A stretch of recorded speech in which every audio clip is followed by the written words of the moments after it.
ਸਤਿ ਸ਼੍ਰੀ ਅਕਾਲ। ਤੁਸੀਂ ਦੇਖ ਰਹੇ ਹੋ ਸਾਡਾ ਟੀਵੀ USA। ਅਤੇ ਕਿਸਾਨੀ ਸੰਘਰਸ਼ ਜਦੋਂ ਤੋਂ ਚੱਲਿਆ ਉਦੋਂ ਤੋਂ ਬੜੀਆਂ ਗੱਲਾਂ ਸਾਹਮਣੇ ਆਈਆਂ ਨੇ, ਜਿਵੇਂ ਕਿ ਜਿਹੜੇ ਕਿਸਾਨ ਲੀਡਰ ਨੇ ਉਹਨਾਂ ਦੇ ਬਿਆਨ ਕੀ ਨੇ ਅਤੇ ਹੁਣ ਤੱਕ ਕੀ ਕੁਛ ਹੋ ਚੁੱਕਿਆ ਸਾਰਿਆਂ 'ਤੇ ਅਸੀਂ ਅੱਜ ਗੱਲਬਾਤ ਕਰਾਂਗੇ। ਅਸੀਂ ਗੱਲਬਾਤ ਕਰਾਂਗੇ ਖਹਿਰੇ ਦੇ ਘਰੇ ਜੋ ED ਦਾ ਛਾਪਾ ਵੱਜਿਆ ਉਹਦੇ 'ਤੇ ਵੀ, ਅਤੇ ਅਸੀਂ ਗੱਲਬਾਤ ਕਰਾਂਗੇ ਕਿ ਜਿਹੜੇ ਨੌਜਵਾਨ ਨੇ, ਚਾਹੇ ਉਹ ਲੱਖੇ ਸਿਧਾਣੇ ਦੇ ਪਿੱਛੇ ਆਉਣ ਵਾਲੇ ਲੋਕ ਨੇ, ਚਾਹੇ ਉਹ ਆਮ ਨੌਜਵਾਨ ਨੇ, ਚਾਹੇ ਉਹ ਦੀਪ ਸਿੱਧੂ ਦੇ ਨਾਲ ਤਾਲੁਕਾਤ ਰੱਖਦੇ ਨੇ, ਉਹ ਲੀਡਰਾਂ ਤੋਂ ਖਫਾ ਨੇ, ਉਹਨਾਂ ਦੇ ਬਾਰੇ ਵੀ। ਸੋ ਇਹ ਸਾਰੀਆਂ ਗੱਲਾਂ ਬਾਤਾਂ ਕਰਨ ਵਾਸਤੇ ਸਾਡੇ ਨਾਲ ਮੌਜੂਦ ਨੇ ਬਾਬਾ ਕੁਲਦੀਪ ਸਿੰਘ ਜੀ ਸਖਤ ਜੀ। ਤੋਂ ਸਭ ਤੋਂ ਪਹਿਲਾਂ ਬਾਬਾ ਜੀ ਤੁਹਾਡਾ ਸਵਾਗਤ ਹੈ ਸਾਡੇ ਟੀਵੀ USA 'ਤੇ। ਵਾਹਿਗੁਰੂ ਜੀ ਕਾ ਖਾਲਸਾ ਵਾਹਿਗੁਰੂ ਜੀ ਕੀ ਫਤਿਹ ਜੀ। ਬਹੁਤ ਧੰਨਵਾਦ ਆਪ ਜੀ ਦਾ ਜਿਹੜਾ ਆ ਕੇ ਇੱਥੇ ਤੁਸੀਂ ਦਰਸ਼ਨ ਦਿੱਤੇ ਆ। ਬਾਬਾ ਜੀ, ਸਭ ਤੋਂ ਪਹਿਲਾਂ ਜਿਹੜਾ ED ਦਾ ਕੱਲ੍ਹ ਛਾਪਾ ਵੱਜਿਆ ਸੁਖਪਾਲ ਸਿੰਘ ਖਹਿਰਾ ਦੇ ਘਰ, ਕਿਵੇਂ ਦੇਖਦੇ ਹੋ ਇਹ ਸਾਰੇ ਨੂੰ? ਜਿਹੜੇ ED ਹੈ ਹੁਣ ਇੱਕ ਪ੍ਰਾਈਵੇਟ ਆਪਾਂ ਉਹਨੂੰ ਕਹੀਏ ਹੱਥਾਂ ਦੇ ਵਿੱਚ ਕੰਮ ਕਰ ਰਹੀ ਹੈ। ਦੇਖੋ, ਜਿਹੜਾ ਜੋ ਵੀ ਮਹਿਕਮਾ ਹੈ ਨਾ, ਉਹ ਸਾਰਾ ਹੁਣ ਪ੍ਰਾਈਵੇਟ ਹੀ ਕਰ ਰਿਹਾ। ਜੋ ਵੀ ਉੱਤੋਂ ਕਹਿੰਦੀ ਹੈ BJP ਉਸੇ ਤਰ੍ਹਾਂ ਉਹ ਕਰ ਰਹੇ ਹੈ। ਹੁਣ ਦੇਖਿਆ ਵੀ ਸੁਖਪਾਲ ਸਿੰਘ ਖਹਿਰਾ ਇੱਕ ਜਿਹੜੇ ਸੱਚ ਦੇ ਨਾਲ ਖੜੇ ਆ, ਜਿਸ ਤਰ੍ਹਾਂ ਨਵਰੀਤ ਬਿੱਟੂ ਸ਼ਹੀਦ ਹੋ ਗਏ ਸੀ, ਉਹਨਾਂ ਦੀ ਉਦੋਂ ਬਾਂਹ ਕਿਸੇ ਨੇ ਨਹੀਂ ਫੜੀ, ਨਾ ਤਾਂ ਯੂਨੀਅਨਾਂ ਨੇ ਕਿਸੇ ਨੇ ਫੜੀ। ਇਹਨਾਂ ਨੇ ਤਾਂ ਕਹਿ ਹੀ ਦਿੱਤਾ ਵੀ ਉਹ ਸਾਡਾ ਬੰਦਾ ਹੀ ਨਹੀਂ, ਪਤਾ ਨਹੀਂ ਵੀ ਦੂਸਰੇ ਦੇਸ਼ ਦਾ ਕੋਈ ਹੋਣਾ ਹੋਰ ਕਿਸੇ ਨੂੰ। ਅਤੇ ਪਰ ਉਹ ਇੱਕ ਸੁਖਪਾਲ ਸਿੰਘ ਖਹਿਰਾ ਸਨ ਜਿਹੜੇ ਜਾ ਕੇ ਉੱਥੇ ਖੜ੍ਹੇ, ਅਤੇ ਉਹਨਾਂ ਨੇ ਜਾ ਕੇ ਬਾਬਾ ਜੀ ਦੀ ਬਾਂਹ ਫੜੀ, ਹਰਦੀਪ ਸਿੰਘ ਡਿਬਡੇਵਾ ਦੀ। ਇਸ ਕਰਕੇ ਇਹਨਾਂ ਨੂੰ ਇਹ ਤਕਲੀਫ ਹੈ ਸੈਂਟਰ ਨੂੰ ਵੀ ਇਹ ਬੰਦਾ ਮਦਦ ਕਰਦਾ, ਹੁਣ ਇਹਨੂੰ ED ਦੇ ਕੇਸ 'ਚ ਫਸਾ ਲਓ ਜਾਂ ਹੋਰ ਬੜੇ ਮਸਲੇ ਖੜ੍ਹੇ ਹੋਣਗੇ ਇਸ ਤਰ੍ਹਾਂ ਉਹਨਾਂ ਦੇ।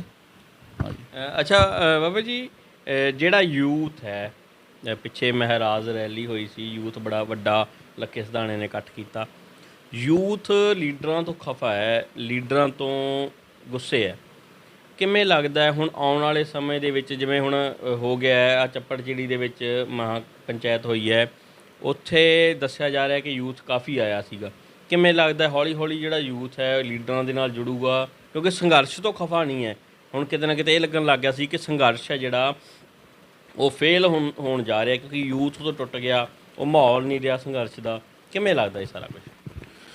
ਦੇਖੋ, ਯੂਥ ਜਿਹੜਾ ਹੈ ਨਾ, ਉਹ ਵਿਸ਼ਵਾਸ ਲੱਭਦਾ ਹੈ, ਦ੍ਰਿੜਤਾ ਲੱਭਦਾ ਹੈ। ਹੁਣ ਜਿਹੜੇ ਇਹ ਸਾਡੇ ਕਿਸਾਨ ਯੂਨੀਅਨ ਦੇ ਆਗੂ ਸੀਗੇ ਪੰਜਾਬ ਦੇ, ਇਹਨਾਂ 'ਚ ਦ੍ਰਿੜਤਾ ਤਾਂ ਹੈ ਨਹੀਂ, ਕਿਉਂਕਿ ਪਹਿਲੀ ਤਾਂ ਗੱਲ ਇਹਨਾਂ ਨੇ 25 ਜਨਵਰੀ ਨੂੰ ਇੰਨਾ ਭਾਸ਼ਣ ਦਿੱਤਾ, ਅਸੀਂ ਮੋਦੀ ਦੀ ਹਿੱਕ 'ਤੇ ਟਰੈਕਟਰ ਨਚਾਵਾਂਗੇ, ਅਸੀਂ ਕਿਸਾਨੀ ਦਾ ਝੰਡਾ ਲਾਲ ਕਿਲੇ 'ਤੇ ਫਹਿਰਾ ਦਿਆਂਗੇ, ਅਸੀਂ ਉੱਥੇ ਗਾਂਹ ਪਾ ਦਿਆਂਗੇ, ਇਹ ਕਰਦੇ ਉਹ ਕਰ। ਅੱਛਾ, ਉਹ ਦੂਸਰਾ ਫਿਰ ਇਹਨਾਂ ਨੇ ਕਿਹਾ ਅਸੀਂ ਜੀ ਰਿੰਗ ਰੋਡ ਜਾਵਾਂਗੇ। ਮੌਕੇ 'ਤੇ ਆ ਕੇ ਉਹ ਜਿਹੜੀ ਦ੍ਰਿੜਤਾ ਸੀ ਉਹ ਇਹਨਾਂ ਦੀ ਖਤਮ ਹੋ ਗਈ। ਇਹ ਵਿਸ਼ਵਾਸਘਾਤ ਇਹਨਾਂ ਨੇ ਕੀਤਾ, ਮੌਕੇ 'ਤੇ ਆ ਕੇ ਬਦਲ ਗਏ। ਕਿਉਂ ਇੱਕ ਦਿਨ ਪਹਿਲਾਂ ਇਹ ਪੁਲਿਸ ਨਾਲ ਮੀਟਿੰਗ ਕਰਦੇ ਆ, ਪੁਲਿਸ ਨਾਲ ਮੀਟਿੰਗ ਕਰਕੇ ਹੁਣ ਸ਼ੱਕ ਦੀ ਸੂਈ ਇਹਨਾਂ 'ਤੇ ਜਾਂਦੀ ਹੈ ਵੀ ਜਿਹੜੇ ਨੌਜਵਾਨ ਜ਼ਿਆਦਾ ਤੱਤੇ ਜ਼ਿਆਦਾ ਹੈਗੇ ਵੀ ਬਿੱਲ ਪਾਸ ਕਰਾ ਕੇ ਜਾਵਾਂਗੇ, ਵੀ ਤੁਸੀਂ ਉਹਨਾਂ ਨੂੰ ਉੱਧਰ ਲੈ ਜਾਓ ਲਾਲ ਕਿਲੇ ਵੱਲ, ਅਤੇ ਅਸੀਂ ਤਾਂ ਜਿਵੇਂ ਕਹੋਗੇ ਉਵੇਂ ਸਹਿਮਤ ਹਾਂ। ਇਹ ਕਹਾਣੀ ਜੀ ਬਣਦੀ ਹੈ। ਤਾਂ ਕਰਕੇ ਯੂਥ ਨਾਲ ਵਿਸ਼ਵਾਸਘਾਤ ਹੋਇਆ, ਕਿਉਂਕਿ ਦ੍ਰਿੜਤਾ ਉਹਨਾਂ ਨੂੰ ਮਿਲੀ ਨਹੀਂ। ਇਸ ਕਰਕੇ ਯੂਥ ਅੰਦੋਲਨ ਨਾਲ ਜੁੜਿਆ ਹੈ। ਉਹ ਚਾਹੁੰਦਾ ਵੀ ਤਿੰਨੇ ਜਿਹੜੇ ਆ ਕਾਨੂੰਨ ਉਹ ਰੱਦ ਹੋਣ, ਪਰ ਉਹਨਾਂ ਦਾ ਲੀਡਰਾਂ 'ਤੇ ਬਿਲਕੁਲ ਵਿਸ਼ਵਾਸ ਨਹੀਂ ਰਿਹਾ, ਇਸ ਕਰਕੇ ਉਹ ਦੂਰ ਗਏ। ਦੂਸਰਾ ਹੁਣ ਲੱਖਾ ਸਿਧਾਣਾ ਇੱਕ ਤਾਂ ਹਾਣੀ ਆ ਉਹਨਾਂ ਦਾ। ਦੂਸਰਾ ਕਿ ਉਹ ਜੋ ਗੱਲ ਕਹਿੰਦਾ, ਉਹਨੇ ਕਿਹਾ ਸੀਗਾ ਸਿੰਘੂ ਬਾਰਡਰ ਤੋਂ ਮੈਂ ਅੱਗੇ ਲੱਗ ਕੇ ਚੱਲੂੰਗਾ, ਉਹ ਅੱਗੇ ਲੱਗ ਕੇ ਗਿਆ, ਜਾਂ ਦੀਪ ਸਿੱਧੂ ਅੱਗੇ ਲੱਗ ਕੇ ਗਿਆ। ਇਹਨਾਂ ਲੱਭੇ ਹੀ ਨਹੀਂ, ਨਾ ਤਾਂ ਇਹਨਾਂ ਦੇ ਵਲੰਟੀਅਰ ਦੇਖੇ ਵੀ ਉਹ ਕਿੱਧਰ ਗਏ, ਕੌਣ ਸੀ, ਨਾ ਉਹਨਾਂ ਦੀ ਕੋਈ ਡਰੈਸ ਦਿੱਸੀ। ਅਤੇ ਇਸ ਕਰਕੇ ਜਿਹੜਾ ਯੂਥ ਹੈ ਨਾ, ਉਹਦੇ ਨਾਲ ਵਿਸ਼ਵਾਸਘਾਤ ਹੋਇਆ। ਵਿਸ਼ਵਾਸਘਾਤੀ ਕਰਕੇ ਯੂਥ ਹੁਣ ਉਹ ਆਪਦੇ ਹਾਣੀਆਂ ਨੂੰ ਲੱਭਦਾ। ਲੱਖਾ ਸਿਧਾਣਾ ਜਾਂ ਦੀਪ ਸਿੱਧੂ ਅੱਜ ਆ ਕੇ ਖੜ੍ਹ ਜਾਣ ਅਤੇ ਅੱਜ ਇਹ ਜਾਨਾਂ ਮਾਰਨ ਲਈ ਤਿਆਰ ਹੋ ਜਾਣਗੇ। ਇਹਨਾਂ 'ਤੇ ਵਿਸ਼ਵਾਸ ਵੱਡਿਆਂ 'ਤੇ ਨਹੀਂ ਕਰ ਰਹੇ। ਅੱਛਾ ਬਾਬਾ ਜੀ, ਕੁਛ ਕਿਸਾਨ ਲੀਡਰ ਨੇ ਸਾਡੇ ਨਾਲ ਗੱਲਬਾਤ ਹੋਈ, ਉਹਨਾਂ ਨੇ ਦੱਸਿਆ ਕਿ ਇਹ ਆਫ ਦਾ ਕੈਮਰਾ ਗੱਲਬਾਤ ਸੀ ਕਿ ਜਿਹੜਾ ਰੂਟ ਤਿਆਰ ਕੀਤਾ ਸੀ ਸਰਕਾਰ ਨੇ ਜਾਣ ਵਾਸਤੇ, ਉਹ ਉਹਨਾਂ ਨੇ ਰਾਤ ਨੂੰ ਤਿਆਰ ਕੀਤਾ, ਡਿਵਾਈਡਰ ਭੰਨ ਕੇ ਤਿਆਰ ਕੀਤਾ। ਕੀ ਜਿਹੜਾ ਲੀਡਰਾਂ ਦਾ ਇਹ ਨਹੀਂ ਬਣਦਾ ਸੀ ਜਦੋਂ ਹੁਣ ਅੱਜ ਇਹ ਗੱਲ ਕਹਿੰਦੇ ਆ, ਤਾਂ ਕੀ ਇਹ 25 ਤਰੀਕ ਨੂੰ ਜੇ ਸ਼ਾਮ ਨੂੰ ਸਾਨੂੰ ਦੱਸ ਦੇ, ਜਾਂ 26 ਤਰੀਕ ਨੂੰ ਅਰਲੀ ਮਾਰਨਿੰਗ ਸਵੇਰੇ ਦੱਸ ਦੇ, ਤਾਂ ਕੀ ਸਾਡਾ ਯੂਥ ਨਾ ਸਮਝਦਾ? ਕੀ ਲੱਗਦਾ ਤੁਹਾਨੂੰ? ਨਹੀਂ, ਯੂਥ ਤਾਂ ਅੱਗਾ ਚਾਹੁੰਦਾ ਸੀਗਾ, ਸਾਡਾ ਜਿਹੜਾ ਪੰਜਾਬ ਦਾ ਯੂਥ ਹੈ ਨਾ, ਇਹ ਚਾਹੁੰਦਾ ਸੀ ਵੀ ਅੱਗੇ ਲੀਡਰ, ਮਹਾਨ ਲੀਡਰ ਅੱਗੇ ਲੱਗੇ ਤੇ ਸਾਨੂੰ ਜਿੱਧਰ ਮਰਜ਼ੀ ਲੈ ਜੇ। ਪਰ ਜਿਹੜੇ ਸਾਡੇ ਲੀਡਰ ਸੀ, ਇਹੀ ਪਹਿਲਾਂ ਉਹਨਾਂ ਨੂੰ ਪੁਲਿਸ ਨਾਲ ਕੀ ਪਤਾ ਕੀ ਇਹਨਾਂ ਨੇ ਗੁਪਤ ਮੀਟਿੰਗ ਕੀਤੀ ਵੀ ਜਦੋਂ ਅਸੀਂ ਸੰਘਰਸ਼ ਲੜਦੇ ਹਾਂ, ਪ੍ਰੋਟੈਸਟ ਕੋਈ ਵੀ ਕਰਦੇ ਹਾਂ, ਉਹ ਤੋਂ ਪੁਲਿਸ ਨਾਲ ਮੀਟਿੰਗਾਂ ਥੋੜ੍ਹਾ ਹੀ ਹੁੰਦੀਆਂ। ਹੁਣ ਜਦੋਂ ਇੱਥੋਂ ਬੈਰੀਕੇਡ ਤੋੜ ਕੇ ਤੁਰੇ ਹਾਂ, ਡੱਬ ਵਾਲੀ ਤੋਂ ਚਾਹੇ ਖਨੌਰੀ ਤੋਂ, ਤੇ ਅਸੀਂ ਫਿਰ ਉਹਨਾਂ ਨੂੰ ਪੁੱਛਿਆ ਸੀ ਜਾ ਕੇ ਵੀ ਐਸਪੀ ਸਾਹਿਬ ਜਾਂ DI ਸਾਹਿਬ ਜਾਂ DGP ਸਾਹਿਬ, ਅਸੀਂ ਆ ਰਹੇ ਹਾਂ ਜੀ, ਤੁਸੀਂ ਸਾਨੂੰ ਰਸਤਾ ਦਿਓ। ਕਦੇ ਸਰਕਾਰਾਂ ਰਸਤਾ ਦਿੰਦੀਆਂ, ਰਸਤੇ ਲਏ ਜਾਂਦੇ ਹੁੰਦੇ ਆ। ਅਤੇ ਇਸ ਕਰਕੇ ਇਹਨਾਂ ਨੇ ਜਿਹੜਾ ਕੀਤਾ, ਉਹਦਾ ਡਿਵਾਈਡਰ ਤੋੜਤਾ, ਅਤੇ ਉਹ ਇਹਨਾਂ ਨੇ ਯੂਥ ਨੂੰ ਦੱਸਣਾ ਨਹੀਂ ਸੀਗਾ। ਕਿਉਂ? ਪਹਿਲਾਂ ਤਾਂ ਦੇਖੋ ਡੱਲੇਵਾਲ ਸਾਹਿਬ ਨੇ ਬੁਲਾ ਲਿਆ, ਲੱਖਾ ਸਿਧਾਣਾ, ਅਤੇ ਹੁਣ ਬਾਅਦ 'ਚੋਂ ਕਹਿੰਦੇ ਸਾਨੂੰ ਪਤਾ ਹੀ ਨਹੀਂ ਗਾ, ਇਹ ਉੱਧਰ ਲੈ ਗਏ ਜੀ, ਇੱਧਰ ਕਾਰਨ ਕੀ ਹੈ ਵੀ ਜਿਹੜੀ ਇਹ ਬੁੱਢੀ ਰਾਜਨੀਤੀ ਹੈ ਨਾ, ਇਹ ਯੂਥ ਨੂੰ ਅੱਗੇ ਨਹੀਂ ਆਉਣ ਦੇਣਾ ਚਾਹੁੰਦੀ। ਕਿਉਂਕਿ ਯੂਥ ਜਿਹੜਾ ਨਿਰਸਵਾਰਥ ਹੈ, ਇਹ ਹੁਣ ਨਾਂ ਤਾਂ ਭਗਤ ਸਿੰਘ ਦਾ ਲੈਂਦੇ ਆ ਕਿ ਜੀ ਅਸੀਂ ਭਗਤ ਸਿੰਘ ਦੀ ਸੋਚ 'ਤੇ ਤੁਰਦੇ ਹਾਂ। ਅੱਛਾ, ਭਗਤ ਸਿੰਘ ਦੀ ਸੋਚ 'ਤੇ ਜੇ ਤੁਸੀਂ ਤੁਰਦੇ ਹੋ ਤਾਂ ਫਿਰ ਗਾਂਧੀ ਦਾ ਨਾਂ ਲੈ ਕੇ ਤੁਸੀਂ ਵਰਤ ਕਿਉਂ ਰੱਖ ਰਹੇ ਹੋ? ਗਾਂਧੀ ਨਾਲ ਤਾਂ ਦੂਰ ਨੇੜੇ ਦਾ ਵੀ ਸੰਬੰਧ ਨਹੀਂ ਭਗਤ ਸਿੰਘ ਦਾ। ਗਾਂਧੀ ਤਾਂ ਕਹਿੰਦਾ ਵੀ ਉਹ ਸਿਰ ਫਿਰਿਆ ਜਿਹੜਾ ਭਗਤ ਸਿੰਘ ਹੈ, ਅਤੇ ਫਿਰ ਤਾਂ ਤੁਸੀਂ ਗਾਂਧੀਵਾਦੀ ਹੋ। ਭਗਤ ਸਿੰਘ ਦਾ ਇੱਕ ਮਖੌਟਾ ਪਹਿਨਿਆ ਹੋਇਆ, ਇਸ ਤਰ੍ਹਾਂ ਸੰਘਰਸ਼ ਨਹੀਂ ਲੜੇ ਜਾਂਦੇ। ਦੂਜੀ ਗੱਲ, ਹੁਣ ਦੀ ਯੂਥ ਜਿਹੜੀ ਉਹ ਜਾਗ ਪਈ ਹੈ, ਉਹ ਪੜ੍ਹੇ ਲਿਖੇ ਲੋਕ ਨੇ ਸਾਰੇ, ਜਿੰਨੇ ਯੂਥ ਹੈ, ਅਤੇ ਤਾਂ ਕਰਕੇ ਉਹ ਹੁਣ ਲੱਖੇ ਸਿਧਾਣੇ ਦਾ ਸਾਥ ਤਾਂ ਲੱਭਦੇ ਨੇ ਵੀ ਉਹ ਜਿਹੜਾ ਜ਼ੁਬਾਨ ਤੋਂ ਨੇ ਕਹਿਤਾ ਉਹ ਪੂਰਾ ਕਰੂਗਾ। ਦੀਪ ਸਿੱਧੂ ਨੇ ਜਿਹੜੀ ਗੱਲ ਕਹਿਤੀ ਉਹ ਕਹਿਤੀ। ਦੂਜੀ ਗੱਲ, ਮੈਂ ਇੱਕ ਹੋਰ ਦੇਖਿਆ ਵੀ ਕਹਿੰਦੇ ਵੀ ਸਾਡੇ ਵੀ ਸੰਮਣ ਨਿਕਲੇ ਨੇ, ਸਾਡੇ ਹੀ ਵਾਰੰਟ ਨਿਕਲੇ, ਫਿਰ ਤੁਹਾਨੂੰ ਅਰੈਸਟ ਕਿਉਂ ਨਹੀਂ ਕੀਤਾ ਬਈ? ਤੁਹਾਨੂੰ ਉਹਦਾ ਨਾਂ ਕੀ, ਉਹਨਾਂ ਨੇ ਪ੍ਰੋਟੈਕਸ਼ਨ ਕਿਉਂ ਦਿੱਤੀ ਹੈ? ਤੁਹਾਨੂੰ ਗਾਰਡ ਕਿਉਂ ਦਿੱਤੀ ਹੈ? ਅਤੇ ਉਹਨਾਂ ਨੂੰ ਅਰੈਸਟ ਕਰ ਲਿਆ, ਤੁਹਾਨੂੰ ਗਾਰਡ ਦੇ ਹੀ ਬੈਠੇ। ਇਹਦੇ 'ਚ ਦਾਲ 'ਚ ਕਾਲਾ ਹੈ। ਅਤੇ ਉਹ ਅੱਛਾ, ਯੂਥ ਜਿਹੜੀ ਆ ਅੰਦੋਲਨ ਨਾਲ ਜ਼ਰੂਰ ਜੁੜੀ ਹੋਈ ਹੈ, ਪਰ ਇਸ ਗੱਲੋਂ ਉਹ ਡਰਦੇ ਆ ਵੀ ਇਹ ਕਿਤੇ ਨਾ ਕਿਤੇ ਵੀ ਉਹ ਗੱਲ ਨਾ ਹੋਵੇ ਜਿਵੇਂ ਲੌਂਗੋਵਾਲ ਤੇ ਸੰਤ ਜਰਨੈਲ ਸਿੰਘ ਵਾਲੀ ਹੋਈ ਸੀਗੀ।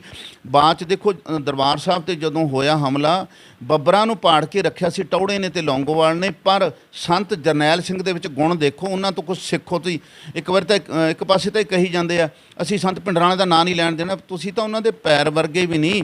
ਜਦੋਂ ਲੜਾਈ ਸ਼ੁਰੂ ਹੋ ਗਈ ਹਥਿਆਰਬੰਦੀ ਦੀ, ਉਦੋਂ ਕੀ ਹੋਇਆ ਕਿ ਬੱਬਰਾਂ ਕੋਲੇ ਹਥਿਆਰ ਘੱਟ ਸੀ। ਸੰਤ ਜਰਨੈਲ ਸਿੰਘ ਕਹਿੰਦੇ ਆ ਜਾਓ ਤੁਸੀਂ ਹਥਿਆਰ ਸਾਡੇ ਕੋਲ, ਜਦੋਂ ਆਪਣਾ ਲੜਾਈ ਇੱਕ ਹੈ। ਜੇ ਕਿਤੇ ਇਹ ਗੱਲ ਇਹ ਕਹਿ ਦਿੰਦੇ ਵੀ ਸਾਡੀ ਲੜਾਈ ਇੱਕ ਹੈ, ਜੇ ਉੱਥੇ ਨੌਜਵਾਨ ਪਹੁੰਚ ਗਏ ਤਾਂ ਫਿਰ ਕੀ ਹੋ ਗਿਆ ਕਿਲੇ 'ਤੇ? ਅਸੀਂ ਤਿੰਨੇ ਕਾਨੂੰਨ ਰੱਦ ਕਰਾਉਣ? ਨਹੀਂ ਜੀ, ਉਹ ਵੱਖਰੇ ਨੇ। ਕਾਰਨ ਕੀ ਹੈ? ਦੇਖੋ ਅਸੀਂ ਕਹਿ ਦਿੰਦੇ ਹਾਂ ਵੀ ਉਹ ਕਾਮਰੇਡ ਹੈ ਜੀ, ਕਾਮਰੇਡ ਨਹੀਂ, ਇਹ RSS ਸਾਰੀ, ਸਿਰਫ ਉਹਨਾਂ ਨੇ ਲਾਲ ਝੰਡੀਆਂ ਚੱਕੀਆਂ ਹੋਈਆਂ।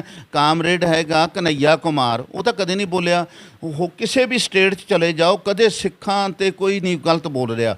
ਕੱਲੇ ਪੰਜਾਬ ਦੇ ਜਿਹੜੇ ਆਗੂ ਨੇ, ਇਹ ਕੱਲੇ ਸਿੱਖਾਂ ਨੂੰ ਟਾਰਗੇਟ ਕਰੀ ਜਾਂਦੇ, ਕਦੇ ਹਿੰਦੂ ਨੂੰ ਨਹੀਂ ਕਿਹਾ। ਕਿੰਨਾ ਕੁਛ ਹੋਇਆ, ਕਹਾਣ ਕਰੀ ਜਾਂਦੇ ਨੇ, ਪ੍ਰਸ਼ਾਂਤ ਸ਼ਰਮਾ ਵਰਗੇ ਜਾਂ ਹੋਰ ਬੜਾ ਹਣਗੇ।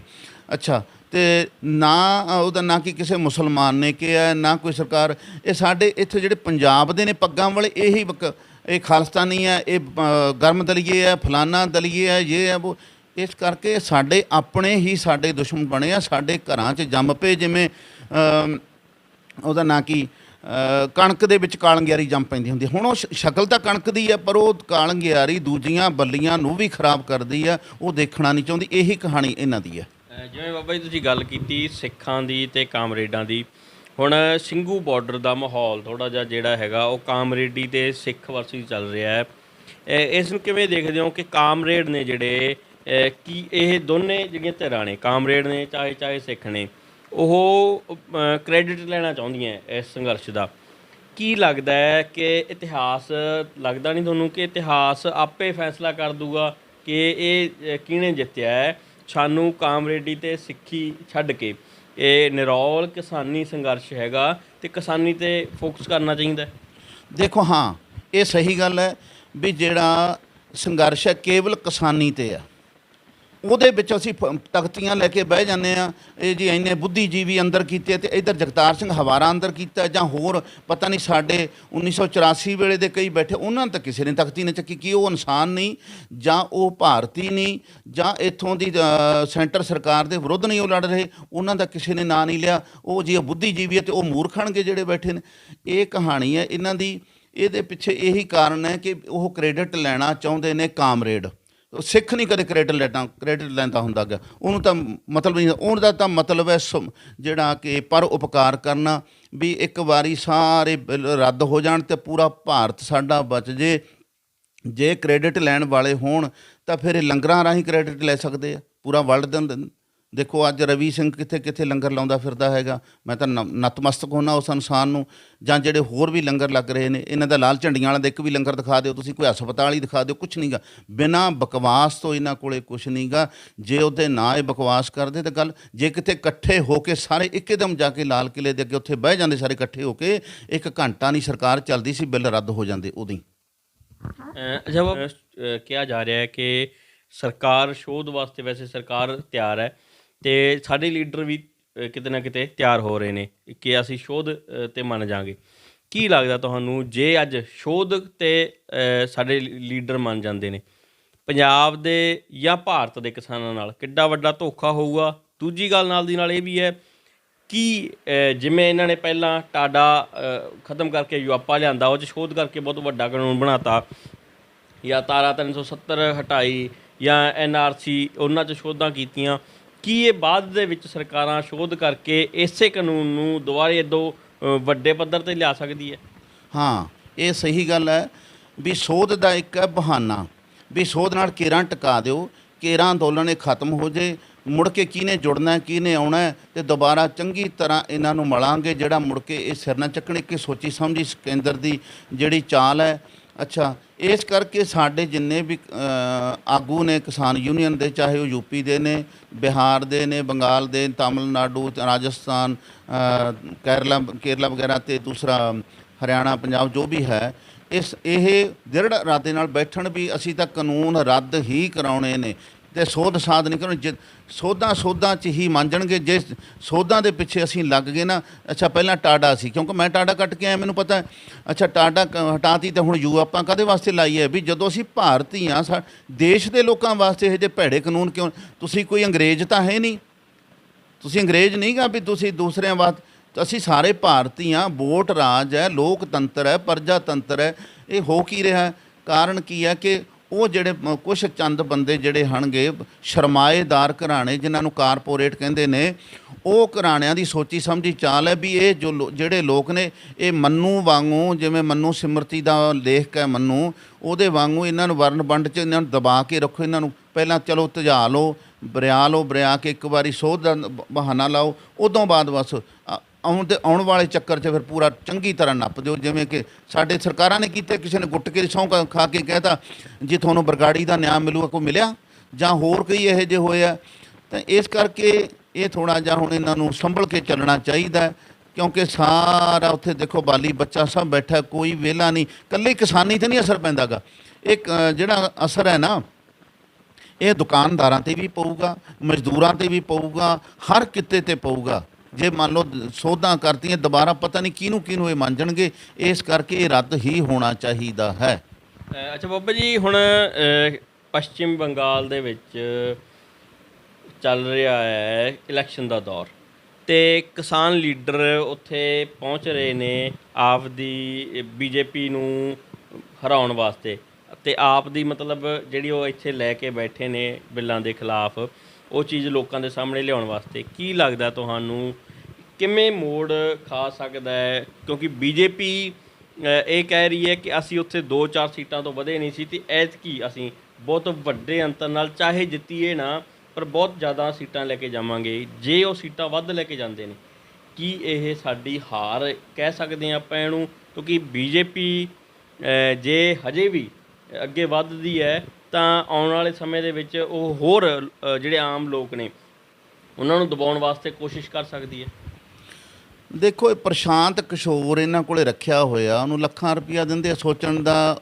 ਉਹ ਮਨੋਵਿਗਿਆਨ ਦਾ ਜਿਹੜਾ ਹੈਗਾ, ਸਾਈਕੋਲੋਜੀ ਦਾ ਪ੍ਰੋਫੈਸਰ ਹੈ, ਉਹਦਾ ਕੰਮ ਹੀ ਇਹ ਹੈ ਵੀ ਕਿਹਨੂੰ ਕਿਵੇਂ ਜਿਤਾਉਣਾ, ਅਤੇ ਉਸ ਜਿਤਾਉਣ ਦਾ ਕਿੰਨਾ ਪੈਸਾ ਲੈਣਾ, ਜਾਂ ਕੀ ਕੁਛ ਲੈਣਾ, ਕੀ ਕ੍ਰੈਡਿਟ ਲੈਣਾ ਉਸ ਬੰਦੇ ਨੇ। ਮੈਂ ਇੱਕ ਗੱਲੋਂ ਹੈਰਾਨ ਹਾਂ ਵੀ ਜਦੋਂ ਤੋਂ ਮੈਂ ਸੁਣਦਾ ਆ ਰਿਹਾ, ਮੰਨ ਲਓ ਵੀ ਸਤੰਬਰ ਤੋਂ ਜਾਂ ਅਗਸਤ ਤੋਂ ਚੱਲੀਆਂ ਇਹ ਪ੍ਰੋਟੈਸਟ ਹੋਣ ਲੱਗੇ ਆ ਕਿਸਾਨ ਯੂਨੀਅਨ ਦੇ, ਉੱਥੇ ਜਦੋਂ ਵੀ ਸਟੇਜ ਤੇ ਕਹਿੰਦੇ ਸੀ ਅਸੀਂ ਕਿਸੇ ਲੀਡਰ ਨੂੰ ਨਹੀਂ ਚੜ੍ਹਨ ਦੇਣਾ, ਰਾਜਨੀਤਿਕ ਨੂੰ ਨਹੀਂ ਚੜ੍ਹਨ ਦੇਣਾ, ਰਾਜਨੀਤਿਕ ਨੂੰ ਆ ਕੇ ਬੈਠ ਸਕਦਾ, ਸਟੇਜ ਤੇ ਨਹੀਂ ਬੋਲਣ ਦੇਣਾ, ਇਹ ਨਹੀਂ ਕਰਨ। ਅੱਜ ਉਹੀ ਬੰਦੇ ਜਿਹੜੇ ਇਹ ਗੱਲ ਕਹਿੰਦੇ ਸੀ ਨਾ, ਅੱਜ ਫਿਰ ਉੱਥੇ ਬੰਗਾਲ 'ਚ ਰਾਜਨੀਤੀ ਕਾਹਦੇ ਵਾਸਤੇ ਕਰਨ ਗਏ ਆ? ਕਾਰਨ ਕੀ ਹੈ? ਜੋ ਮੇਰੇ ਸੋਚ ਮੁਤਾਬਕ ਤਾਂ ਇਹ ਹੈ ਕਿ ਇਹ ਤਾਂ ਗਏ ਆ ਕਿ ਕਾਮਰੇਡ ਉੱਥੇ ਕਾਮਰੇਡੀ ਸੋਚ ਵੀ ਉੱਥੇ ਮਮਤਾ ਬੈਨਰਜੀ ਹੈ ਜਿਹੜੀ, ਉਹ ਇੱਕ ਹੁਣ ਤਾਂ ਬਿਲਕੁਲ ਸਾਫ਼ ਹੈ, ਤਨਖਾਹ ਉਹ ਨਹੀਂ ਲੈਂਦੀ, ਫਿਰ ਦੂਸਰਾ ਪੈਨਸ਼ਨ ਉਹ ਨਹੀਂ ਲੈਂਦੀ ਗੀ, ਫ੍ਰੀ ਮੰਨ ਲਓ ਮੰਤਰੀ ਬਣੀ ਹੋਈ ਹੈ। ਇਹਨਾਂ ਨੇ ਸੋਚਿਆ ਵੀ ਉਹ ਤਾਂ ਕੀ ਪਤਾ ਤਾਂ ਜ਼ਿੰਦਗੀ ਨਿਕਰ ਜਿਉਂਦੀ ਹੈ, ਉਹਨੇ ਤਿੱਕਰ ਨਾ ਰਹੇ ਤੇ ਮੰਤਰੀ ਬਣ ਕੇ। ਇਸ ਕਰਕੇ ਕਾਮਰੇਡ ਜਿਹੜੇ ਆ ਉਹ ਉੱਥੇ ਪਹੁੰਚੇ ਹੋਏ ਆ, ਜਿੰਨੇ ਵੀ ਉੱਥੇ ਬੀਜੇਪੀ ਨੂੰ ਨਹੀਂ ਹਰਾ ਰਹੇ, ਬੀਜੇਪੀ ਨੂੰ ਉਹ ਜਿਤਾ ਰਹੇ ਆ। ਕਿਉਂਕਿ ਜਦੋਂ ਉੱਥੇ ਕਾਮਰੇਡ ਉੱਥੇ ਪਹੁੰਚ ਗਏ ਤਾਂ ਤਿਕੋਣੀ ਟੱਕਰ ਹੋ ਜੂਗੀ। ਤਿਕੋਣੀ ਟੱਕਰ 'ਚ ਮਮਤਾ ਬੈਨਰਜੀ ਨੂੰ ਹਰਾ ਕੇ ਤੇ ਇਹ ਬੀਜੇਪੀ ਨੂੰ ਜਿਤਾਉਣਗੇ। ਬੀਜੇਪੀ ਨਾਲ ਸਮਝੌਤਾ ਹੋਇਆ ਵੈ, ਆਹੀ ਕਹਾਣੀ ਹੈ। ਹੋਰ ਉੱਥੇ ਕੀ ਲੈਣਗੇ ਆ ਵੀ ਲੜਾਈ ਤੁਹਾਡੀ ਕਿਸਾਨੀ ਦੀ, ਹਮ ਬੀਜੇਪੀ ਕੋ ਹਰਾਣੇ ਕੇ लिए ਜਾ ਰਹੇ ਹਾਂ। ਤੁਸੀਂ ਪਹਿਲਾਂ ਕਾਨੂੰਨ ਤਾਂ ਰੱਦ ਕਰਾ ਲਓ, ਬੀਜੇਪੀ ਨੂੰ ਬਾਅਦ 'ਚ ਹਰਾ ਦਿਓ। ਜੇ ਤੁਹਾਨੂੰ ਇੰਨੇ ਬੀਜੇਪੀ ਨਾਲ ਤੁਹਾਡੀ ਦੁਸ਼ਮਣੀ ਸੀ ਤਾਂ ਪੰਜਾਬ ਦੇ ਵਿੱਚ ਫਿਰ ਕਿਉਂ ਨਾ ਆਏ? ਜਦੋਂ ਹੁਣ ਐਮਸੀ ਦੀਆਂ ਵੋਟਾਂ ਪਈਆਂ, ਇੱਥੇ ਤਾਂ ਕਿਸੇ ਨੇ ਕੋਈ ਦਸਤਕ ਨਾ ਦਿੱਤੀ, ਕੋਈ ਆ ਕੇ ਚਿਹਰਾ ਨਾ ਦਿਖਾਇਆ ਆਪਦਾ। ਤੇ ਇਸ ਕਰਕੇ ਇੱਕ ਸੋਚੀ ਸਮਝੀ ਚਾਲ ਆ ਵੀ ਹੋਰ ਤਾਂ ਕਿਤੇ ਕਾਮਰੇਡ ਨਹੀਂ ਆਉਂਦੇਗੇ ਤੇ ਬੰਗਾਲ 'ਚ ਆ ਸਕਦੇ, ਤਾਂ ਕਰਕੇ ਤਿਕੋਣੀ ਟੱਕਰ ਉੱਥੇ ਬਣਾਉਣਾ ਚਾਹੁੰਦੇ ਆ। ਉੱਥੇ ਇਹੀ ਕਹਾਣੀ ਵਾਲੇ ਗਏ ਹੋਏ ਨੇ। ਅੱਛਾ ਬਾਬਾ ਜੀ, ਹੁਣ ਜੇ ਆਪਾਂ ਗੱਲ ਕਰੀਏ ਜਿਹੜੇ 3 ਕਾਨੂੰਨ ਨੇ, ਇਹ ਕੀ ਲੱਗਦਾ ਕਿੰਨਾ ਕੁ ਟਾਈਮ ਜਿਹੜੇ ਰੱਦ ਕਰਾਉਣ ਵਾਸਤੇ ਸਾਨੂੰ ਹਲੇ ਹੋਰ ਬੈਠਣਾ ਪਊਗਾ? ਕਿਉਂਕਿ ਜਿਹੜਾ ਸਰਦੀਆਂ ਦਾ ਵੇਲਾ ਸੀਗਾ, ਪਿਛਲੇ 3 ਮਹੀਨੇ ਅਸੀਂ ਕੱਟੇ ਹੈ, ਉਹ ਤਾਂ ਅਸੀਂ ਕੱਟ ਲਏ ਕਿਉਂਕਿ ਸਰਦੀਆਂ ਦੇ ਵਿੱਚ ਕਿਤੇ ਨਾ ਕਿਤੇ ਫਿਰ ਸੁਖਾਲਾ ਹੁੰਦਾ ਹੈ ਬੈਠਣਾ। ਹੁਣ ਅੱਜ ਦੇ ਟਾਈਮ 'ਚ ਵੀ ਗਰਮੀ ਬਹੁਤ ਵੱਧ ਚੁੱਕੀ ਹੈ, ਰੋਡਾਂ 'ਤੇ ਬੈਠੇ ਹੈ, ਰੋਡ ਬਹੁਤ ਤਪ ਜਾਂਦੀ ਹੈ ਧੁੱਪ ਨਾਲ।